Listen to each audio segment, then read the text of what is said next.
8వ వచనాన్ని అందరం తెలుసుకుందాం.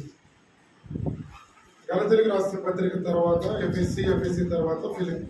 చూడండి, పేజీ నెంబర్ 179. Page number 179.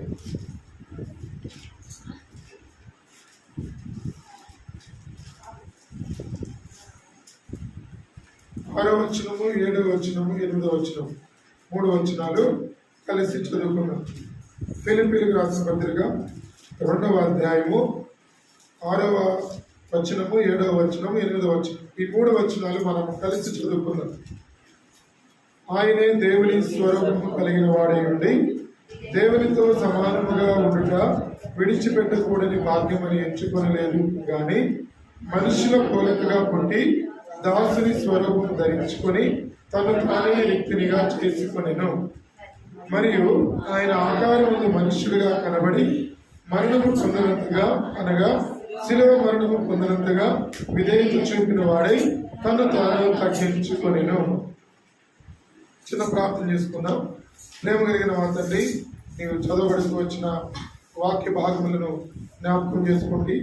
దేవా, పాటల ద్వారా ఇంతవరకు మీ నామము మహిమపరచబడిందని అనుకు ప్రభావ నిన్ను స్తుతిస్తూ ఉంటున్న ఈ సమయంలో ప్రత్యేకించి ఆయన క్రీస్తుదాస్ అన్న కుటుంబం ఆధారంగా చేసుకొని నీ మాటలు కొద్ది నిమిషములు దేవా మైక్ ద్వారా వినేటువంటి వారైనా ఇక్కడ కూర్చున్నటువంటి మేమైనా అందరం కూడా నీ మాటలు కొద్దిసేపు ధ్యానించుకోవడానికి మీ ఆత్మ సహాయము మాకు ఎంతో అవసరమై ఉన్నది. మీ పరిశుద్ధాత్మ సహాయమును కోరుకుంటూ ఉన్నాం. మీ యొక్క రక్త ప్రోక్షణకు మమ్మల్ని మేము అప్పగించుకుంటూ ఉన్నాం. మీరే మాకు సహాయం చేయండి. కాబట్టి ఈ యొక్క సమయంలో వచ్చిన వారందరూ బట్టి కూడా వందనాలు చెల్లించుకుంటాం. ప్రభా, దూరం నుండి దగ్గర నుండి వాక్య భాగములు వినేటువంటి వారికి మీరేమై ఉన్నారో, ఎందుకొరకు ఈ లోకమునికి వచ్చినారో, ఎందుకొరకు సిలువలో మరి ప్రభా మరణించ మరి వృద్ధులై ఉంటూ వచ్చినారో ఆ విషయంలో కొద్ది నిమిషాలు మేము ధ్యానించుకుని ఆ రీతిగా ముందుకు వెళ్ళడానికి మీరు మాకు సహాయం చేయమని ఇంతవరకు మీరు నడిపించిన మీ కృపను బట్టి వందనాలు చెల్లించుకుంటూ ముందున్న సమయాన్ని మీకు అప్పగించుకుంటూ యేసు ప్రభు నామమున ప్రార్థించి వేడుకొంచున్నాం తండ్రి. ఆమేన్.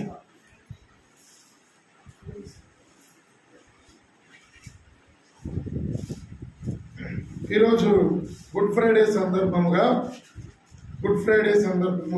క్రీస్తుదాస్ అన్న వాళ్ళ గృహంలో వారు కూడిక పెట్టుకోవడం జరుగుతూ వచ్చింది. ఈ కూడికను ఆధారం చేసుకొని, అనగా వీరి గృహాన్ని, వీరి యొక్క ఇంటిని ఆధారం చేసుకొని కొద్ది నిమిషములు మైక్ ద్వారా దూర ప్రాంతంలోకి వినబడేటువంటి వారైనా, దగ్గరగా ఉండి వినేటువంటి వారైనా, మేము ఇక్కడ ఇంటిలో కూర్చున్న వారమే మేమందరము కూడా కలిసి కొద్ది నిమిషాలు దేవుని వాక్యం విందాం. ఇక్కడ ఈరోజు గుడ్ ఫ్రైడే అని అందరికీ కూడా సర్వలోకము గుడ్ ఫ్రైడే, మంచి శుక్రవారం అని అందరం కూడా జరుపుకుంటూ వచ్చినాం. దేని కొరకు ఈ గుడ్ ఫ్రైడే మనం జరుపుకుంటూ వచ్చినామో దేవుని యొక్క వాక్యంలో ఇలా రాయబడతా వచ్చింది. ఆయన దేవుని స్వరూపము కలిగిన వాడు ఉండి దేవునితో సమానముగా ఉండుట విడిచిపెట్టకూడని భాగ్యమని ఎంచుకోలేదు కానీ మనుష్యుల పోలికగా పుట్టి దాసుని స్వరూపము ధరించుకుని తను తానే రిక్తినిగా చేసుకునెను. మరియు ఆయన ఆకారమందు మనుష్యుడిగా కనబడి మరణము పొందినంతగా, శిలువ మరణము పొందినంతగా విధేయత చూపిన వాడై తను తాను తగ్గించుకొనెను. కాబట్టి దేవాది దేవుడైన మరి దేవుని కుమారుడిగా ఉన్న యేసు ప్రభు వారు ఆయన తను తాను తగ్గించుకొని శిలువ మరణము పొందినంతగా ఆయన తగ్గించుకొని ఈ లోకమునకు వచ్చి, ఆయన ఎందుకొరకు ఈ లోకమునకు వచ్చినాడంటే ఇక్కడ భూమి మీద నివసిస్తూ ఉన్న సమస్త సర్వలోక మానవాళి ప్రజలందరి కొరకై ఆయన ఈ లోకంలో జన్మించడం జరిగింది. ఆయన జన్మతన ఎటువంటి పాపము లేనివాడిగా ఆయన ఉంటా వచ్చినాడు. కాబట్టి ఆయనలో ఏ పాపమును లేదు, ఆయనలో ఏ కపటమును లేదు, ఆయనలో ఎటువంటి దోషము కూడా లేదు. ఆయన యొక్క జన్మ ఎంతో పరిశుద్ధమైనటువంటిది. ఆయన యొక్క జన్మ పవిత్రమైనటువంటి జన్మ.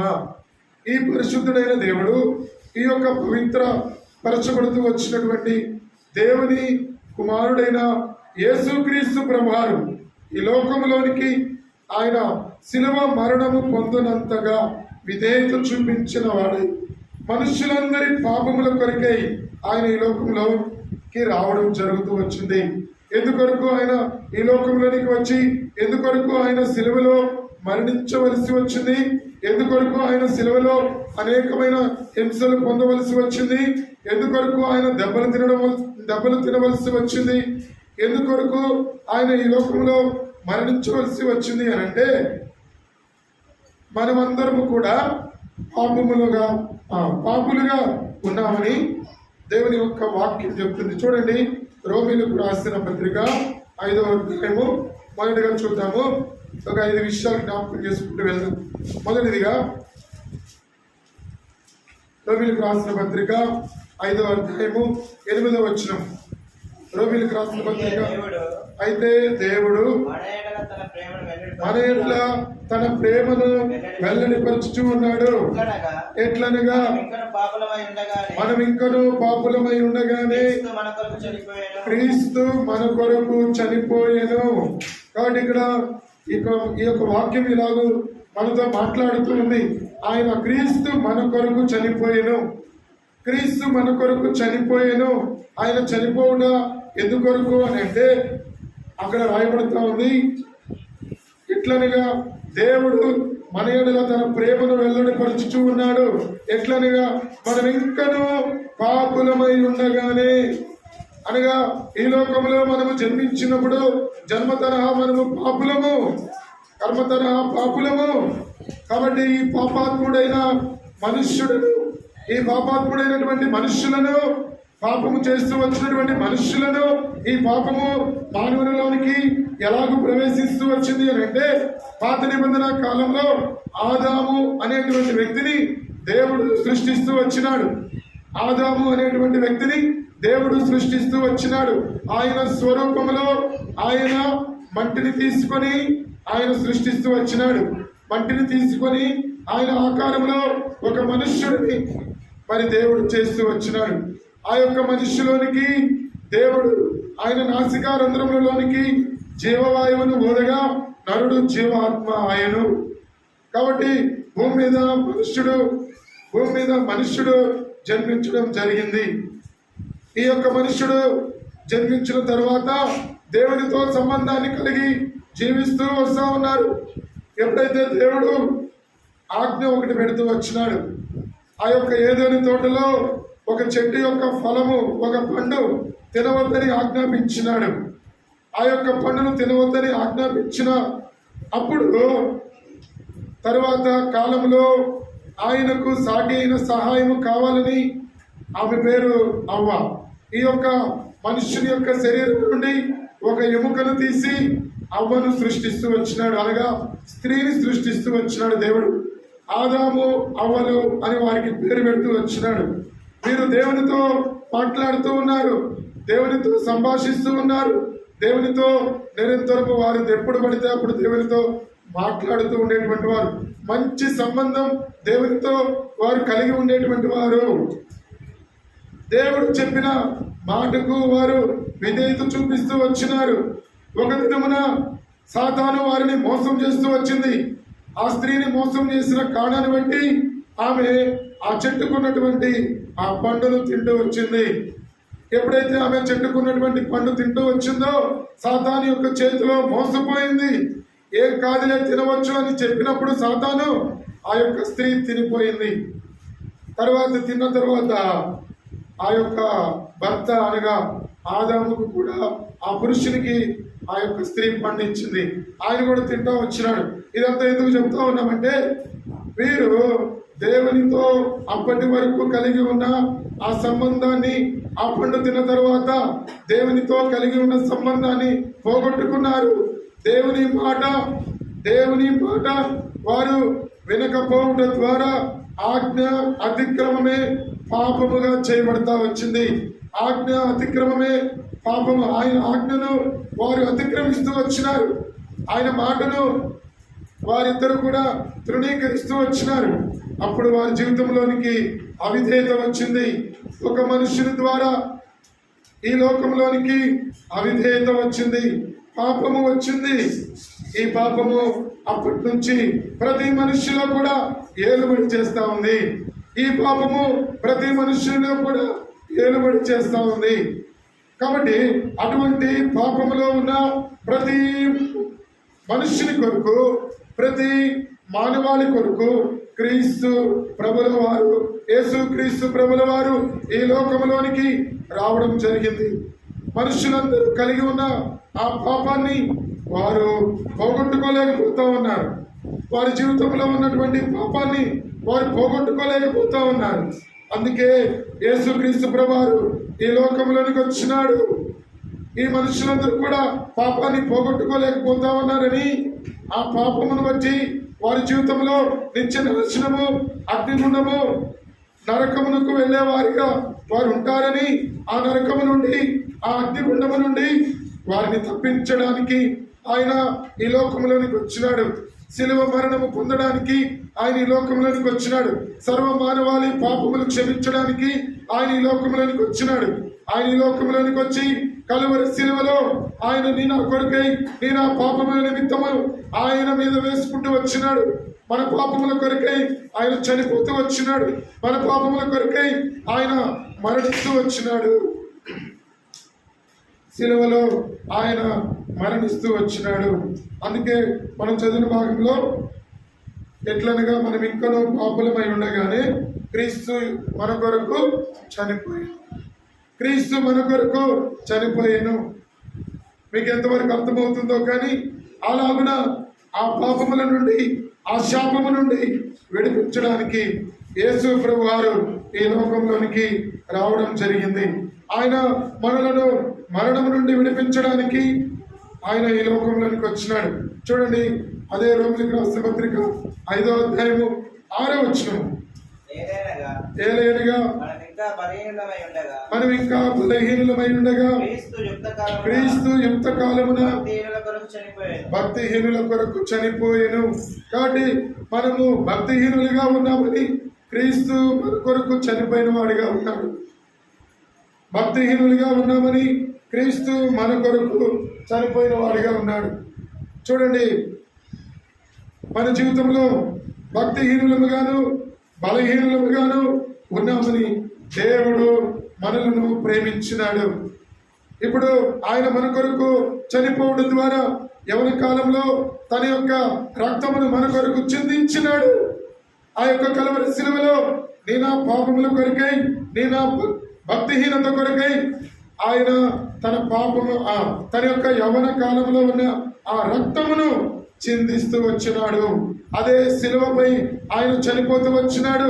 అదే శిలువపై ఆయన రక్తమును చిందిస్తూ వచ్చినాడు. కాబట్టి మన పాపముల నిమిత్తము ఆయన శిలువ మ్రాను మీద వ్రేలాడదీయబడుతూ వచ్చినాడు. శిలువ మ్రాను మీద ఆయన వ్రేలాడదీయబడుతూ వచ్చినాడు. కాబట్టి మన తలంపులతో చేసిన పాపముల నిమిత్తమై తల మీద కిరీటము, చేతులతో చేసిన పాపముల నిమిత్తమై మరి యొక్క ఆయన చేతుల్లో చీరలు కొడుతూ వచ్చినారు. మరి పాదములతో చేస్తూ వచ్చిన వెలకూడిని స్థలాలకు వెళ్ళి మన ఇష్టానుసారముగా మన యొక్క నడకలో కూడా పాపం ఉంది. దాని నిమిత్తమై ఆయన కాళ్ళల్లో మేకలు కొడుతూ వచ్చినారు. తర్వాత ఆయన ప్రక్కలో బల్లెపోటు కొడుతూ వచ్చినారు. పిడుగుతులు కొడుతూ వచ్చినారు. ఆయనను హింసించినారు. ఆయన మన కొరకు ఎంతో వేదన పడుతూ వచ్చినాడు. ఆయన మన కొరకు ఎంతో వేదన పడుతూ వచ్చినాడు. ఆయన ఎంతగానో హింసించబడుతూ వచ్చినాడు. ఈయన పాపముల కొరకై రక్తమును చిందిస్తూ వచ్చినాడు.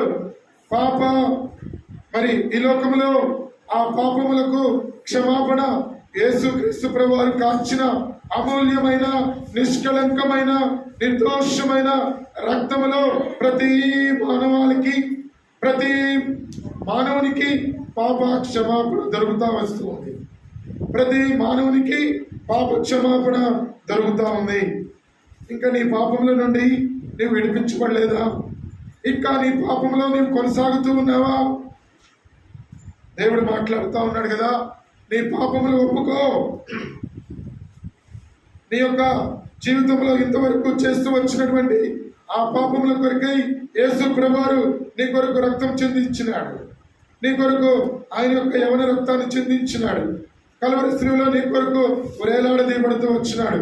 ఆయన పాపము చేయలేదు, అయినప్పటికీ మన పాపముల నిమిత్తము ఆయన శిలువలో చనిపోతూ వచ్చినాడు. కాబట్టి నీవు ఇంకా ఎంతకాలము ఈ పాపం చేస్తూ, అబద్ధములాడుతూ, మోసం చేస్తూ, దొంగతనం చేస్తూ, వ్యభిచారం చేస్తూ, జారత్వం చేస్తూ, అసూయ పెట్టుకొని, ద్వేషంతో, ఈర్ష్యతో, కక్షలతో, మరి పగతో మన జీవితాన్ని గడుపుకుంటూ వెళుతూ ఉన్నామేమో. ఒకసారి జ్ఞాపకం చేసుకో. ఈ యొక్క గుడ్ ఫ్రైడే సందర్భముగా యేసు క్రీస్తు ప్రభువారి యొక్క శిలువను జ్ఞాపకం చేసుకో. నీ కొరకు ఆయన మరణించిన మరి విధానాన్ని గుర్తు తెచ్చుకో. ఒకసారి ఆయన నీ కొరకు ఎలాగ చనిపోతూ వచ్చినాడు. నీ పాపముల కొరకే చనిపోయినాడు.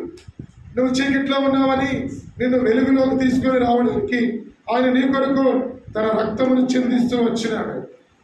నువ్వు ఇంకా చీకటి బ్రతుకులో ఉన్నావని, నీ యొక్క జీవితంలో చీకటిలో నశించిపోతూ ఉన్న ప్రతి మానవుడు నశించిన దానిని వెదకి రక్షించుటకు మనుష్య కుమారుడు ఈ లోకంలోనికి వచ్చినాడు. కాబట్టి పాపములను బట్టి నీవు నశించిపోతూ ఉన్నావని మన కొరకు ఆయన ఈ లోకంలోనికి వచ్చిన వాడిగా. చూడండి, ఇంకొక మాట చూద్దాం. రోమిలకు రాసిన పత్రిక 5వ అధ్యాయము 10వ వచనం. ఏలైనగా శత్రువులమై ఉండగా ఆయన కుమారుని మరణము ద్వారా మనము దేవునితో సమాధానపరచబడిన ఎడల ఆయన జీవించుట చేత మరి నిశ్చయముగా రక్షించబడదుము. కాబట్టి ఈయన జీవితంలో పాప క్షమాపణ ఎంత అవసరమో అలాగనే ప్రతి మనుషునికి కూడా రక్షణ అనేటువంటిది అవసరమై ఉంది. ఈ రక్షణ శిలువ దగ్గర దొరుకుతూ ఉంది. ఈ రక్షణ పాప క్షమాపణ, పాపములకు క్షమాపణ శిలువ దగ్గర దొరుకుతూ ఉంది. పాప క్షమాపణ అంటే మనకున్నటువంటి పాత మనసు పోయి క్రొత్త మనసు రావడమే. ఒకడు క్రొత్తగా జన్మించితేనే కానీ దేవుని రాజ్యమును చూడలేడు. కాబట్టి మన యొక్క జీవితంలో మన పాపమును దేవుని దగ్గర ఒప్పుకున్నప్పుడు ఆయన మన హృదయమును మార్చేటువంటి దేవుడు. దేవుని వాక్యంలో ఉంది, హృదయము అన్నిటికంటే మోసకరమైనది, అది ఘోరమైన వ్యాధి గలది, దాన్ని గ్రహింపగలిగిన వాడెవడు అని రాయబడుతూ ఉంది. హృదయము అన్నిటికంటే మోసకరమైనది. నీ హృదయము నిన్ను అనేక సార్లు మోసం చేస్తూ ఉంది. నీ హృదయము అనేక సార్లు నిన్ను పాపం వైపుకు తీసుకొని పోతా ఉంది, శాపం వైపుకు నడిపించుకొని తీసుకొని పోతా ఉంది. కాబట్టి నీ జీవితంలో అటువంటి ఆ హృదయము నిన్ను మోసం చేస్తూ ఉంది. నీ హృదయము దేవుని తట్టు తిప్పమని దేవుడు చెప్తా ఉన్నాడు. ఇప్పటి వరకు నీ జీవితంలో ఆ హృదయంలో పాపముతో నిండుకొని పోయి ఉంటే, చీకటితో నిండుకొని పోయి ఉంటే, భక్తిహీనతలో ఉంటే, యేసు ప్రభువారు శిలువ వైపు చూడు. ఆయన నీ కొరకు రక్తం కార్చినాడు. ఆయన నీ కొరకు శ్రమ పెట్టబడుతూ వచ్చినాడు. ఆయన నీ కొరకు ఈ లోకంలో చనిపోతూ వచ్చినాడు. శిలువలో నీ కొరకు మరణించినాడు. కాబట్టి ఆయన ఈరోజు ఈ యొక్క క్రీస్తు దర్శన వారి యొక్క ఇంటిని ఆధారం చేసుకొని నీ హృదయంలోనికి రావాలని ఆశపడుతూ ఉన్నాడు. ఆయన నీ హృదయంలోనికి రావాలని ఆశపడుతూ ఉన్నాడు. కాబట్టి నీ హృదయంలో ఉన్న ఆ చీకటిని తొలగించుకోవడానికి యేసు వైపు చూడు. ఆయన కలువరి శిలువలో మరణించిన విధానము జ్ఞాపకం తెచ్చుకొని ఆయన వైపు చూడు. ఆయన వైపు చూస్తే నీ పాపములకు లేకపోతే ఆ పాపములకు వచ్చే శిక్షకు ఆయనే శిక్షింపబడుతూ వచ్చినాడు. నీ శిక్ష అంతటిని కూడా ఆయనే శిలువలో ఆయనే అనుభవిస్తూ వచ్చినాడు. ఆయనే నీ శిక్ష అంతటిని ఆయన మీద వేసుకొని మరణిస్తూ వచ్చినాడు. నీ కొరకు తన రక్తమును చిందిస్తూ వచ్చినాడు. నీ హృదయాన్ని దేవునికి ఇస్తావా? నీ హృదయాన్ని దేవునికి ఇస్తావా? నీ హృదయంలో చీకటి ఉంది, అబద్ధం ఉంది, మోసం ఉంది, దొంగతనం ఉంది, అనేకమైన చెడిపోయిన హృదయముగా ఉంది. ఈ చెడిపోయిన హృదయాన్ని బాగు చేసేటువంటి దేవుడు ఈ చెడిపోయిన హృదయాన్ని బాగు చేయాలని ఆయన ఈ లోకంలోనికి వచ్చినాడు. నిన్ను బాగు చేయాలని ఆయన ఈ లోకంలోనికి వచ్చినాడు. నీ కొరకు మనం ఇంకొక పాపలమై ఉండగానే ఆయన మన కొరకు ఈ లోకంలోనికి వచ్చి చనిపోయినాడు, మన కొరకు రక్తం చెందించినాడు. కాబట్టి నేను ఇంకా పాపంలోనే కొనసాగుతూ ఉన్నావా? నాకు ఈ వాక్య భాగాలన్నీ తెలుసు, ఎప్పటి నుంచో ఈ వాక్యం వింటా ఉన్నాను అని చెవిని పెట్టి నాకు కాదులే అనుకుంటున్నావా? అయ్యా, దేవుడు నీతో మాట్లాడుతూ ఉన్నాడు. అమ్మ, దేవుడు నీతో మాట్లాడుతూ ఉన్నాడు. నీ హృదయంలోనికి రావాలని ఆశపడుతూ ఉన్నాడు. నీ హృదయంలోనికి రావాలని ఆయన ఆశపడుతూ ఉన్నాడు. కాబట్టి నీవు నేడే ఈ పాపములు ఒప్పుకొనమని ఆయన చెప్తా ఉన్నాడు. నేడే నీ పాపములు ఒప్పుకో, నీ పాపడ తుడుచుకో. నేడే నీ పాపములు ఒప్పుకో, నీ పాపడాగులు తుడుచుకో. నీ ఆత్మ తనువులు శుద్ధిపరచు, నీ ఆత్మ తనువులు శుద్ధిపరచు. అంగీకరించు యేసుని.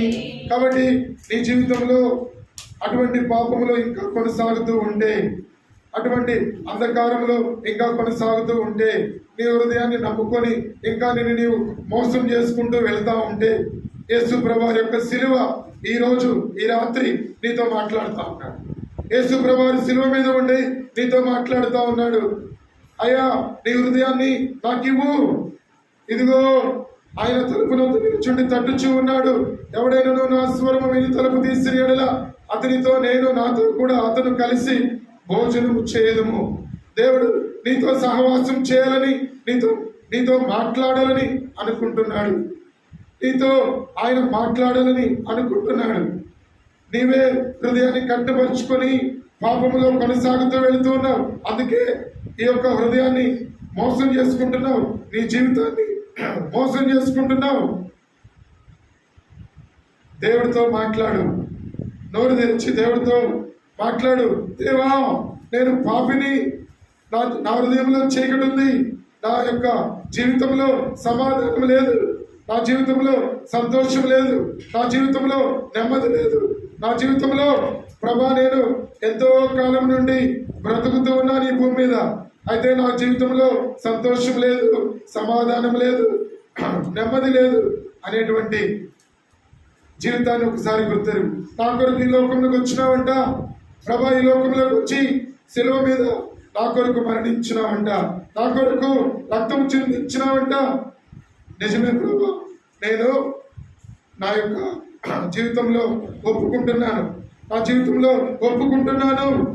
ప్రభా, నన్ను కడుగు ప్రభా, నీ రక్తంతో నన్ను కడుగు, నా పాపములు కడుగు, నా జీవితాన్ని కడుగు, నన్ను బాగు చేయి, నా జీవితమును మార్చు అని చిన్న ప్రార్థన చేసుకుంటే నీ హృదయాన్ని బాగు చేస్తాడు. నీ హృదయాన్ని బాగు చేస్తాడు, నీ జీవితాన్ని మార్చివేస్తాడు. నిన్ను, నీ కుటుంబాన్ని దేవుడు ఆశీర్వాదంలోనికి తీసుకొస్తాడు. నీకు పరలోక రాజ్యంలో స్థానం ఉంటుంది. నువ్వు ఇప్పుడు ఇక్కడ చెప్పే నేను కూడా, దేవుని మాటలు చెప్పే నేను కూడా ఒకప్పుడు ఇదే పాపములో కొనసాగుతూ వచ్చినాను. ఎన్నోసార్లు దేవుని మాటలు వింటూ వచ్చినాను, పెడచోరు పెడుతూ వచ్చినాను. అయితే దేవుడు నాతో మాట్లాడినప్పుడు నేను దేవుని అడుగుతూ వచ్చిన, అయ్యా నేను రక్షించు, ఆ నరకమునకు వెళ్ళడం నాకు ఇష్టం లేదు, ఆ యొక్క అగ్నిగుండానికి వెళ్ళడం నాకు ఇష్టం లేదు, నేను నీతోనే ఉంటా ప్రభా, నేను నీకు అప్పగించుకుంటా, నా జీవితాన్ని బాగు చేయి, నా జీవితాన్ని బాగు చేయి ప్రభా అని నేను అడుగుతూ వచ్చినప్పుడు దేవుడు నా జీవితాన్ని బాగు చేస్తూ వచ్చినాడు. దేవుడు నా జీవితాన్ని బాగు చేస్తూ వచ్చినాడు. నా పాపములు దేవుడు క్షమిస్తూ వచ్చినాడు. అంధకారం నుండి విడిపిస్తూ వచ్చినాడు, శాపము నుండి విడిపిస్తూ వచ్చినాడు, నా జీవితమును బాగు చేస్తూ వచ్చినాడు, మరణము నుండి నన్ను విడిపిస్తూ వచ్చినాడు. ఇప్పుడు నేను చనిపోతే దేవుని రాజ్యమునకు, దేవుడు నన్ను తీసుకుని పోతాడని ఒక నిరీక్షణ, ఒక నమ్మకం నాకుంది. మైక్ ద్వారా వినే నీకుందా? దగ్గర కూర్చుని నీకుందా? చనిపోతే ఎక్కడికి వెళ్తావు? క్రీస్తు నీ కొరకు చనిపోయినాడు. నువ్వు చనిపోతే ఎక్కడికి వెళ్తావు? చనిపోతే ఎక్కడికి వెళ్తామండి ఎవరికి తెలుసు అనొచ్చు. చనిపోతే ఇంకొక జీవితం ఉంది. ప్రతి మనుష్యుడు చనిపోయిన తర్వాత ఇంకొక జీవితం ఉంది, ఆత్మీయ జీవితము. ఆత్మలో మనము దేవుడు మనకు అనుగ్రహించినటువంటి ఈ ఆత్మలో పాపము, మలినము ఉండకూడదు. ఈ ఆత్మ దేవుడు ఇచ్చినటువంటి ఆత్మ. ఆయనకు తిరిగి మరలా మనం అప్పగించాలి. ఆయనకు మనలో ఉన్న ఆత్మను తిరిగి అప్పగించాలి. మనం చనిపోయినప్పుడు, ఈ లోకానుసారముగా మనం చనిపోయినప్పుడు శరీరము భూమి మీదే ఉంటుంది. మనలో ఉన్న ఆత్మ దేవుని దగ్గరికి వెళ్ళిపోతుంది. దేవుని వాక్యంలో ఉంది. ఇప్పుడు దేవుని దగ్గరికి వెళ్ళేటప్పుడు ఆ ఆత్మలో మలినం ఉండకూడదు, ఆ ఆత్మలో పాపం ఉండకూడదు, ఆ ఆత్మలో మరి అపవిత్రత ఉండకూడదు. ఆ ఆత్మ పరిశుద్ధపరచబడిన ఆత్మగా ఉండాలి. మలినము లేని ఆత్మగా ఉండాలి. పాపము లేని ఆత్మగా ఉండాలి. పరిశుద్ధపరచబడిన ఆత్మగా ఉండాలి. పవిత్రపరచబడిన ఆత్మగా ఉండాలి. వచ్చ డాగు కళంకము లేని ఆత్మగా ఉండాలి. అప్పుడు దేవుడు అంగీకరిస్తాడు. కాబట్టి రక్షణ పొందితే అనగా మారు మనస్సు పొందుట. మనం ఎప్పుడైతే రక్షణ పొందుతామో, మారు మనస్సు పొందుతామో, దేవుడికి మన హృదయం ఇస్తామో, దేవుడు మన పాపాలు క్షమించేవాడిగా ఉన్నాడు. దేవుని అడిగినప్పుడు దేవుడు మన పాపాలు క్షమిస్తాడు. దేవుని యందు విశ్వాసం ఉంచుతూ వచ్చినప్పుడు దేవుడు మన పాపాలు క్షమించేవాడిగా ఉంటాడు. అంధకారం నుండి విడిపిస్తాడు. కటిక చీకటి నుండి విడిపిస్తాడు. వ్యాధి బాధల నుండి ఆయన విడిపించే దేవుడు. కాబట్టి ఇంకొక మాట చూద్దాము. యోహాను రాసిన సువార్త, యోహాను సువార్త 1వ అధ్యాయము 29వ వచనం. యోహాను సువార్త 1వ అధ్యాయము 29వ వచనం.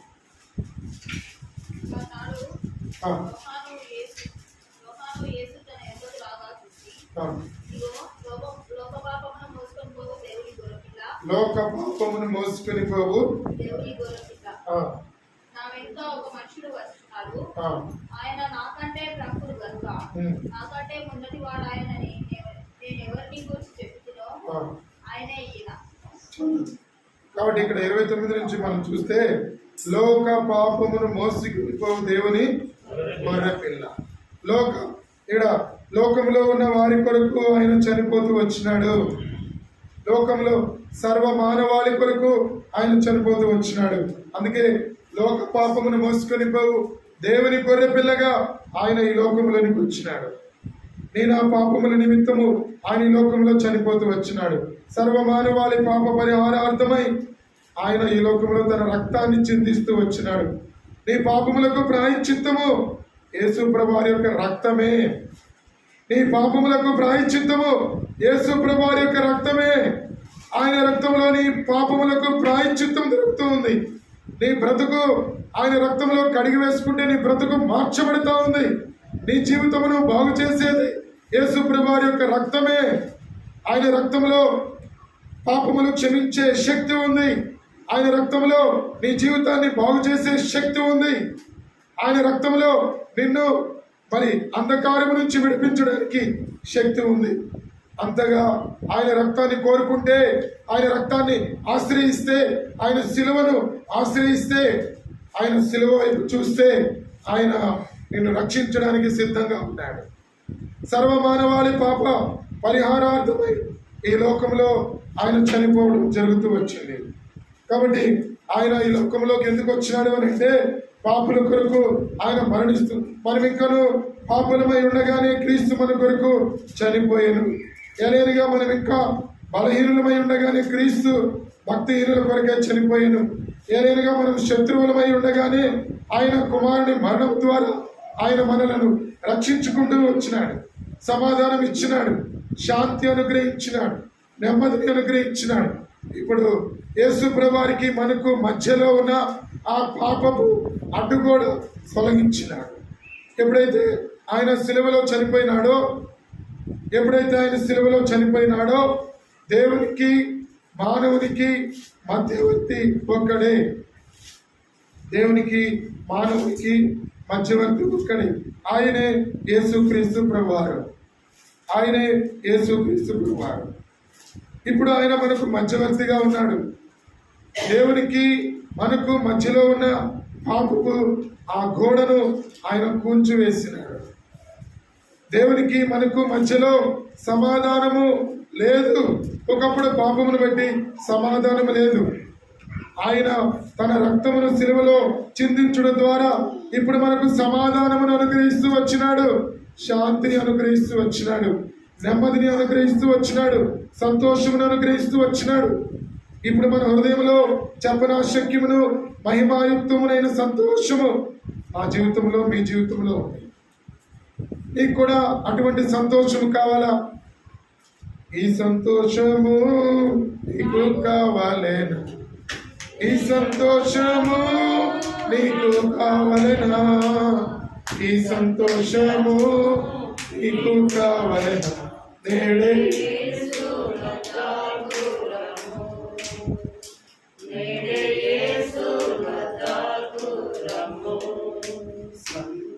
సంతోషమే సమాధానమే, సంతోషమే సమాధానమే, సంతోషమే సమాధానమే, చెప్పనాశక్యమైన సంతోషం, చెప్పనాశక్యమైన సంతోషం.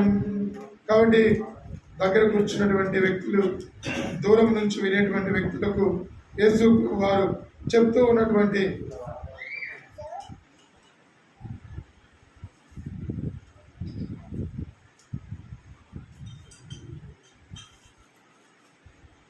ఆయన ఒకటే మాట చెప్తా ఉన్నాడు. సర్వ మానవాళి పాప పరిహారార్థమై, సర్వ మానవాళి ప్రాయశ్చిత్తార్థమై ఈ లోకములోనికి ఆయన మరణించడం జరిగింది. ఆయన ఈ లోకంలోనికి వచ్చి సిలువలో మరణించడం జరుగుతూ వచ్చింది. ఎందుకొరకు ఆయన ఈ లోకంలోకి వచ్చి సిలువలో మరణించడం జరుగుతూ వచ్చింది?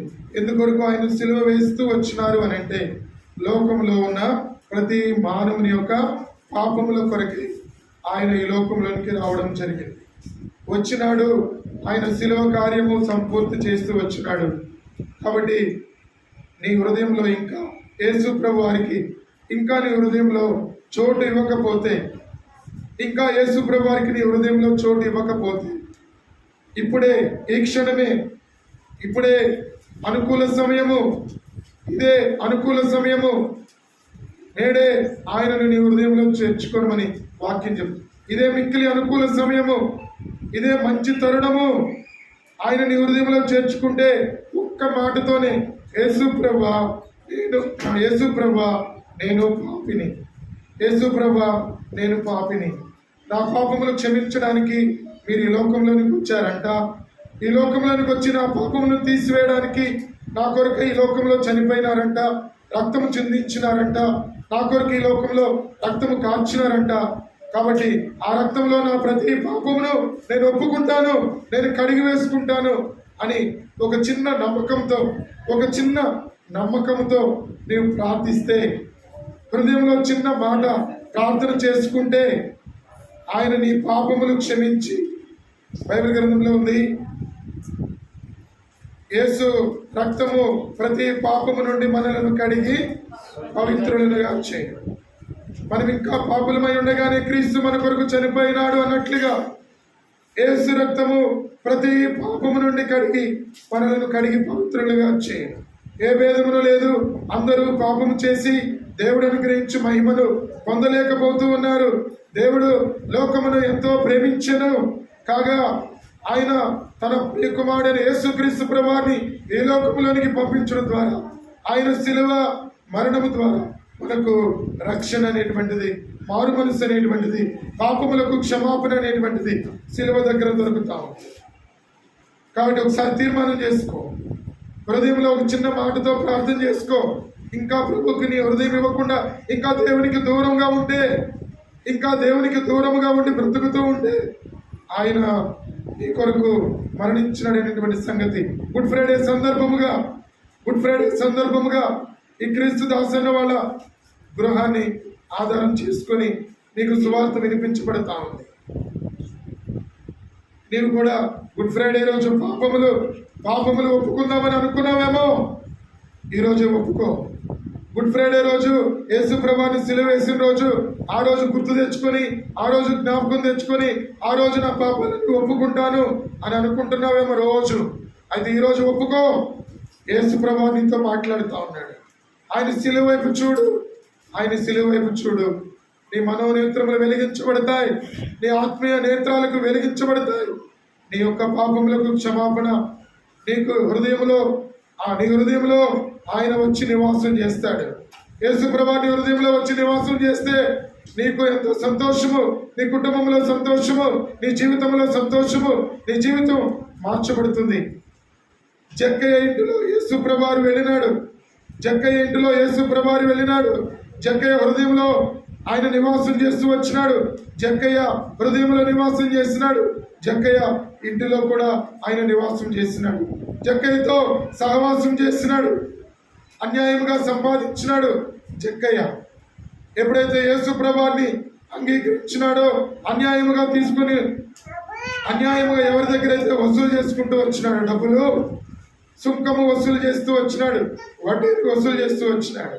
అటువంటి ఆయన యేసు ప్రభువుని నమ్ముకున్నప్పుడు ఆయన తిరిగి ఎవరి దగ్గర అయితే అన్యాయంగా తీసుకున్నాడో వారికి ఆయన ఇచ్చివేస్తున్నాడు.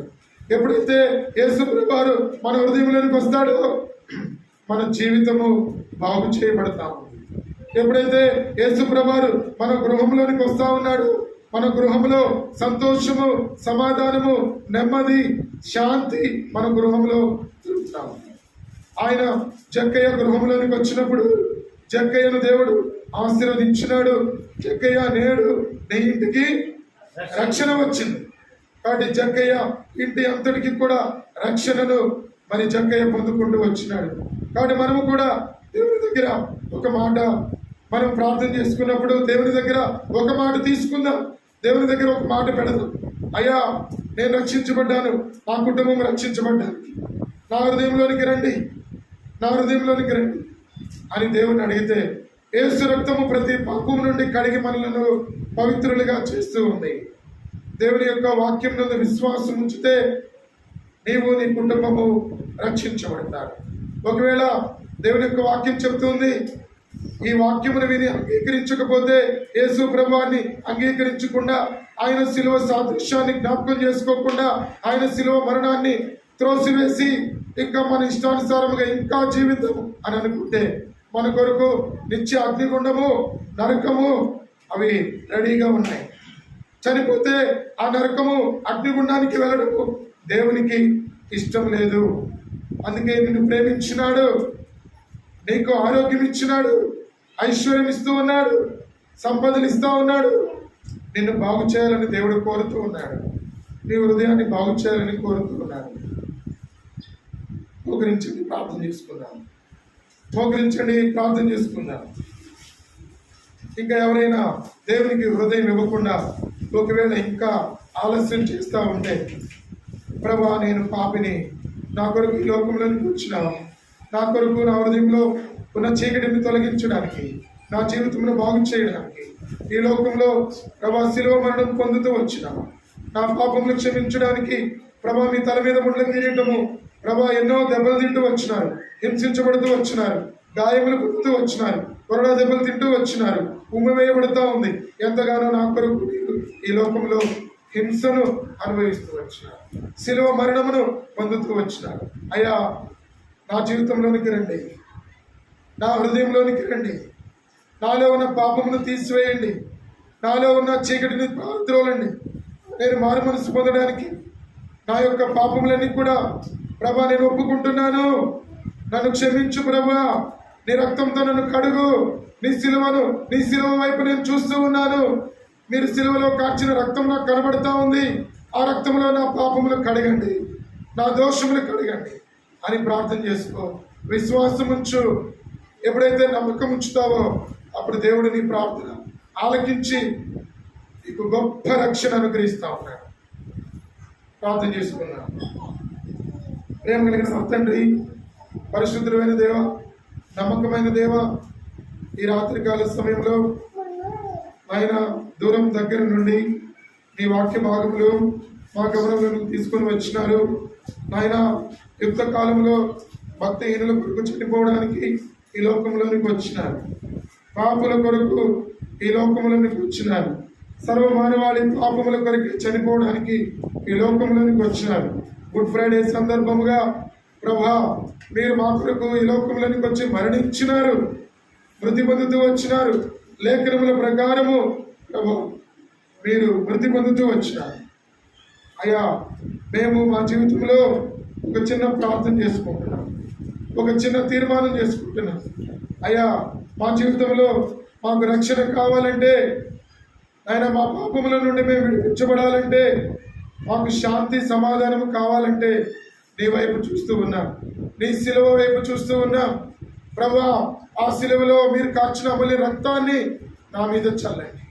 ఆ శిలువలో మీరు కార్చిన అమూల్యమైన రక్తములో నా ప్రతి పాపము కడగండి అని ప్రార్థన చేసుకున్నాం.